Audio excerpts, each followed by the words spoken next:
Bonjour chers élèves. Aujourd'hui, on va commencer une nouvelle séance d'économie et organisation administrative des entreprises. On est toujours en train de traiter la quatrième et dernière partie du programme, la qualité totale. On va essayer aujourd'hui de commencer un nouveau chapitre intitulé Action pour l'amélioration de la qualité des services. Ce chapitre vient directement après celui de la mise en place d'une démarche qualité totale et avant celui de l'organisation des cercles de qualité. Faisons d'abord un petit rappel. Dans le premier chapitre, on avait d'abord défini la notion de qualité comme étant la capacité d'un produit à satisfaire les besoins des utilisateurs. Ces besoins, bien sûr, sont de trois niveaux. Des besoins en termes de performance, en termes de réponse aux besoins des utilisateurs, en termes de coût, donc le consommateur doit percevoir, bien sûr, le prix qu'il a payé, et ensuite en termes de délai. Dans le même chapitre, on avait vu, bien sûr, l'importance et l'intérêt de la qualité. Celle-ci présente, bien sûr, l'importance à trois niveaux. D'abord, elle a des enjeux économiques. Elle permet à l'entreprise d'améliorer sa rentabilité et ses bénéfices. Elle lui permet aussi d'améliorer, bien sûr, sa situation face à ses concurrents. C'est ce qu'on a appelé la dernière séance la compétitivité.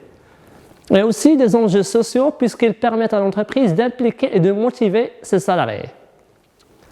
On a vu aussi une comparaison entre la qualité interne, qui concerne le fonctionnement de l'entreprise, et la qualité externe, qui concerne la perception, bien sûr, des clients. Comment le client voit le produit et le degré de satisfaction de celui-ci. Dans le deuxième chapitre, on avait vu quels sont bien sûr les éléments qui concernent la démarche de la qualité totale. Donc l'ensemble des actions qui permettent à l'entreprise de satisfaire trois éléments. D'abord, ça permet de satisfaire les clients.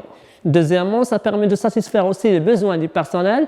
Et troisièmement, ça permet de satisfaire les besoins de l'entreprise elle-même. Donc en termes de rentabilité bien sûr et en termes de bénéfices. Donc, on avait aussi vu ce qu'on appelle les règles de la qualité. Donc, quelles sont les règles ou bien sûr les éléments à respecter pour l'amélioration continue de la qualité. La dernière partie était consacrée au coût. D'abord, au coût de la qualité. Donc, quelles sont les charges et les dépenses que l'entreprise doit engager pour améliorer la qualité. Et deuxièmement, dans le cas du non-respect de la qualité, quelles charges et quelles dépenses on peut engager. Aujourd'hui, on a un seul objectif, c'est celui bien sûr d'apprécier ou d'évaluer les effets de l'amélioration de la qualité sur deux éléments. D'abord, sur les produits de l'entreprise et ensuite sur l'entreprise elle-même. Pour le faire, on va répartir cette séance en quatre parties. La première sera, bien sûr, destinée à définir la notion de qualité des services et essayer un peu d'éclaircir cette notion. La deuxième s'intéressera à la formation sur le produit. La troisième, à l'information sur le produit. Et la quatrième, ça concernera la commercialisation du produit, ça veut dire la relation qui existe entre client et entreprise. Donc, avant de pouvoir définir la notion de qualité des services, je vais rappeler d'abord la notion de la relation. Donc, quelle est la relation qui existe entre le client et l'entreprise?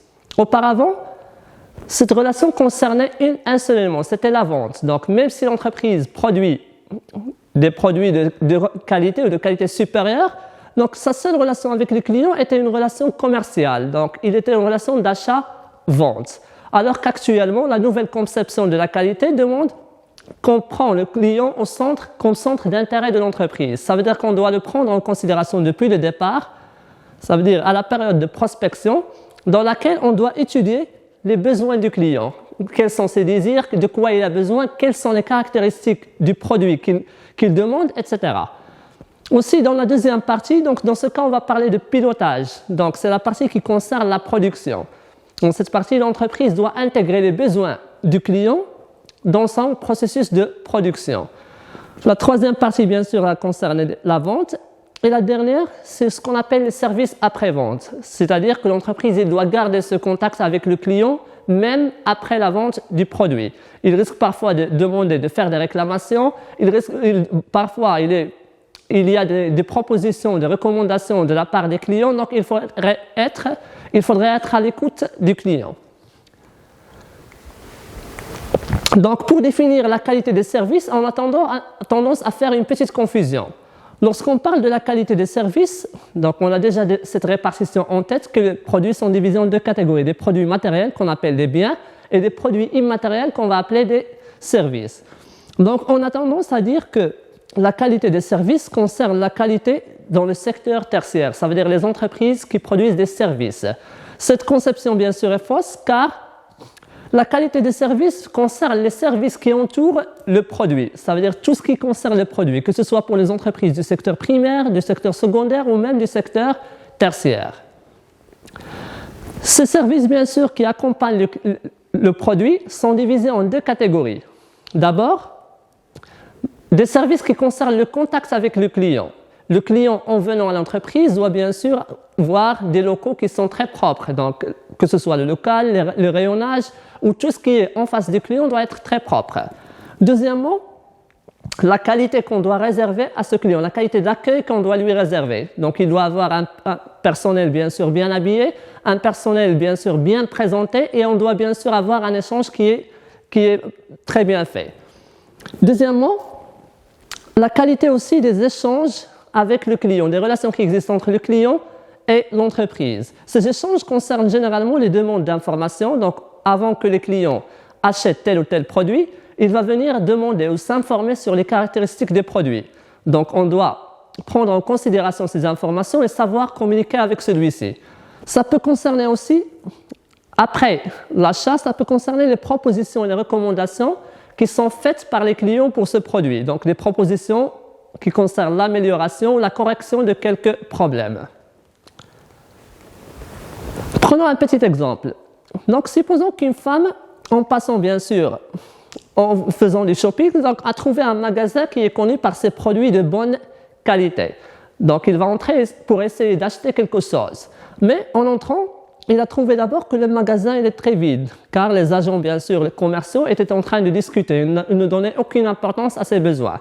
Mais il avait besoin, bien sûr, de s'informer d'abord sur les produits, sur les couleurs, sur les tailles et aussi sur les nouveautés.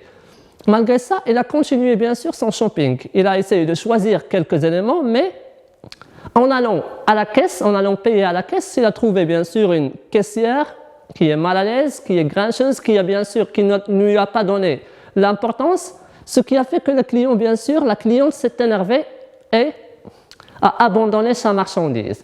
Donc, on remarque aussi ici que même si le magasin présente des produits de bonne qualité, mais les services qui ont accompagné ce produit n'étaient pas de bonne qualité. D'abord, le service des commerciaux et ensuite le service de la caissière, ce qui a fait que la cliente a abandonné, a laissé tomber ce magasin et ses produits. Donc, ce qui nous donne bien sûr une information sur l'importance, non pas de la qualité du produit tout simplement, mais aussi des services qui entourent cette qualité. Ces services, bien sûr, la qualité de ces services sera conditionnée par trois éléments. D'abord, par la formation sur le produit, c'est-à-dire par la connaissance du produit. Deuxièmement, par la façon avec laquelle on communique avec le client, on échange des informations. Et troisièmement, par la qualité des personnes qui s'occupent de cette charge, ce qu'on va appeler ensuite la force de vente. On commence par le premier élément, c'est-à-dire la formation sur le produit. Donc, comme on avait dit tout à l'heure, chaque client, bien sûr, qui va venir dans un magasin ou dans un centre commercial, va bien sûr poser un ensemble de questions. Par exemple, pour acheter un ordinateur, je dois demander donc de quelle marque il est, des informations sur le producteur, les caractéristiques du produit lui-même, la forme, la capacité par exemple de stockage, la qualité de l'image, etc. Donc un ensemble d'informations ou un ensemble de questions qui sont posées par le client. Ces questions, bien sûr, ils doivent avoir des réponses et donc on doit avoir un personnel qui doit être formé pour répondre à ces questions. Et donc, l'entreprise doit réaliser de manière périodique, de manière régulière, une sorte d'identification. Donc, il doit connaître les besoins de formation du personnel. Par exemple, s'il lance un nouveau produit ou s'il ouvre un nouveau magasin, il doit former le personnel en leur donnant l'information nécessaire, l'information à fournir aux clients. Et donc, cette identification du besoin mène l'entreprise à faire des formations de façon continue pour améliorer la qualité de ses services. Le deuxième volet concerne ce qu'on appelle l'information sur le produit. Par information, On veut dire que le vendeur doit disposer d'un ensemble d'outils, d'un ensemble de moyens qui lui permettent de communiquer ou de transmettre l'information. Ces outils, bien sûr, peuvent être de différentes formes.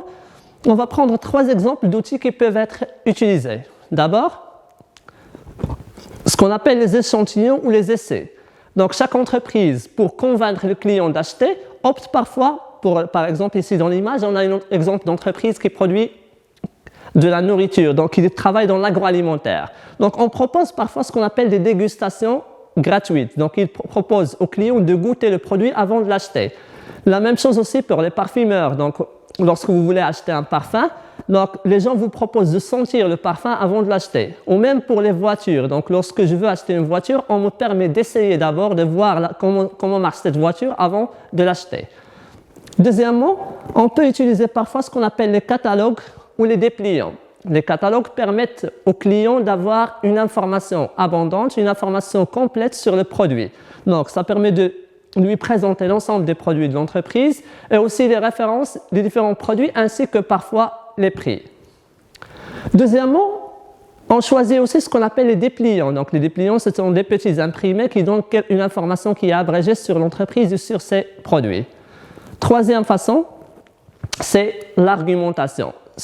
Bien sûr, en plus des échantillons, en plus des catalogues, le personnel doit connaître parfaitement le produit, donc doit savoir convaincre le client pour acheter le produit. Et pour le faire, il doit donc avoir l'argumentation, ce qu'on appelle l'art de persuasion. Il doit savoir convaincre le client pour le produit. Donc, troisième élément, troisième composante de la partie commercialisation des produits, c'est la composante la plus importante, ce qu'on va appeler commercialisation du produit. Donc, ça consiste donc en la relation qui existe entre le vendeur et le client. Ce vendeur ou l'ensemble de ces vendeurs pour une entreprise, on les appelle donc une force de vente. Qu'est-ce qu'une force de vente donc? C'est l'ensemble des salariés ou l'ensemble des personnes qui ont pour objectif de commercialiser les produits de l'entreprise. Donc, on peut dire que c'est l'intermédiaire entre l'entreprise et ses clients. Donc, ces forces de vente s'occupent de la relation entre l'entreprise et son environnement. Et par environnement, bien sûr, on veut dire l'ensemble des composantes. Ici, j'ai pris comme exemple donc, les concurrents et les clients. Donc, cette force de vente s'occupe de l'échange qui existe. Ça veut dire des informations qui sortent de l'entreprise envers l'environnement. Ce sont généralement des informations qui concernent les produits, les caractéristiques des produits, qui concernent l'image de l'entreprise, etc. Et en même temps, les informations qui entrent, ou ce qu'on appelle les flux entrants. Ça veut dire qu'ils s'occupent du regroupement de la collecte des informations qui viennent de l'environnement pour la transmettre à l'entreprise. Cette information peut concerner d'abord les clients, donc en s'intéressant aux besoins, aux désirs des clients, comme ça peut concerner aussi les concurrents. Donc on essaye d'observer donc, quels sont les produits ou les services qui sont proposés par la concurrence. La force de vente joue un rôle très important dans l'entreprise, comme on a dit, parce qu'il constitue l'intermédiaire entre l'entreprise et son environnement. Donc, il permet de véhiculer l'image de l'entreprise. Cette force de vente, bien sûr, qui est composée d'un ensemble de vendeurs, d'un ensemble de personnes, doivent avoir certaines qualités, certaines caractéristiques spécifiques pour pouvoir représenter l'entreprise. Donc, on va citer quelques exemples de qualités. D'abord, ils doivent bien sûr avoir le sens de l'écoute. Un bon vendeur, ce n'est pas celui bien sûr qui propose ou qui énumère l'ensemble des caractéristiques du produit, mais celui d'abord qui écoute les besoins du client. Donc, parce que l'écoute, c'est la première partie bien sûr de l'échange et de la négociation. Deuxièmement, il doit donc avoir cette force de caractère qu'on va appeler donc charisme, parce que cette force lui permet d'imposer les produits, d'imposer aussi l'image de l'entreprise au client. Troisièmement, donc il doit savoir négocier. Donc, comme on a dit, la vente, ce n'est pas tout simplement un échange d'informations. Et aussi, c'est l'art de convaincre. Donc, il doit savoir comment échanger, comment négocier avec les clients. Il doit être bien sûr énergétique parce que la vente ou l'opération d'achat-vente, l'opération bien sûr qui consiste à convaincre le client doit avoir d'abord de la patience et aussi de la force aussi physique, parce que ça peut durer bien sûr, c'est un service qui dure pendant longtemps et c'est un service qui demande un très grand niveau de patience. Ensuite, ce qu'on appelle le sens relationnelle. Donc, un bon vendeur doit bien sûr savoir comment approcher les clients, comment faire des relations bien sûr avec les clients, comment bâtir l'échange. C'est ce qu'on va appeler donc le sens relationnel. Ensuite, il doit faire preuve de persévérance et d'autonomie. Donc, parce que la plupart des clients, bien sûr, ne vont pas acheter sur place. Il y a des clients qui ont des besoins qui sont très abondants. Donc, il y a des clients qui sont impatients. Donc, cette personne doit avoir une persévérance pour pouvoir continuer, pour pouvoir, bien sûr, convaincre le client d'acheter. Et finalement, donc, ou plutôt l'avant-dernière idée, c'est le fait d'avoir des capacités de décision et d'adaptation. Bien sûr, en étant en contact avec le client, il ne va pas attendre les décisions. Le vendeur ne va pas attendre les décisions ou les idées ou les informations qui vont venir de l'entreprise. Il est donc directement en face des clients. Il doit savoir prendre les bonnes décisions et savoir informer le client plutôt. Finalement, donc, il doit avoir un bon niveau de culture générale parce que, bien sûr, la discussion avec un client peut parfois mener vers des sujets qui sont bien sûr autres que le produit. Donc, il doit savoir comment discuter, comment attirer, bien sûr, l'attention du client et comment savoir aborder l'ensemble des sujets. La dernière le dernier élément de cette partie de commercialisation du produit concerne ce qu'on appelle la communication sur le produit. Pour convaincre le client d'acheter le produit, il doit d'abord connaître le produit. On use donc généralement du moyen de la publicité pour faire connaître le produit. Cette publicité a 3 rôles principaux. D'abord, elle permet à l'entreprise de faire connaître l'existence du produit. Donc, on utilise différents canaux, différents moyens pour faire connaître ceci. Donc, la télévision, par exemple, les dépliants, les catalogues, le porte-à-porte. Donc, plusieurs moyens sont utilisés pour informer le client de l'existence du produit. Deuxièmement, ça permet à l'entreprise donc de présenter les caractéristiques ou présenter les qualités du produit, donc pour essayer de convaincre le client. Et finalement, ça permet donc de provoquer chez le consommateur le désir d'achat.